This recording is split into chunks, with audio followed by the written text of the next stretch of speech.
আসসালামু আলাইকুম। আসলে গাইস কিতা কইমু আমার চাচাই কিতা কইরা তো লক্ষ্য করো কা আমরা যে খুশি হইলাম সব মিলে আপনারা সরকার বানাইছি আমরা বানাই ও কিতা কারেন্ট লইয়া ব্যাপার কিতা বুঝছি না রে বাবা। হ্যাঁ 1 ঘন্টা 2 ঘন্টা কারেন্ট দিলে না বিল হইয়া 3000 4000 1,500 3200 কিতা কিতা এটা ব্যবসা দুশনি নয় আইয়া না কিতা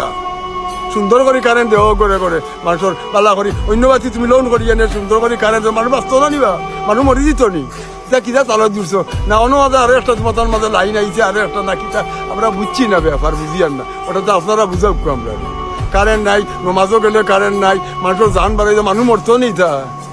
এটা মানুষের কিতা মূল্য নাই না কিতা ব্যাপার বুঝছি না আরো তো সরকার আসলা বা তাহলে তো বাক্কা কারেন্ট আছে পাওয়া গেল একবারে নাই এগুলো গিয়া না জ্বালাইয়া দেওয়া লাগে 2-3 হাজার বিল মানুষের খান্দের 700 টাকা রুজে কামজার আর বিল দিত কিলা আর একটু বাদ খাইতো কিলা ওটা বুঝলেন না আপনারা মন্ত্রী মিনিস্টার রাখলে সুন্দর করে ওখানটা করুক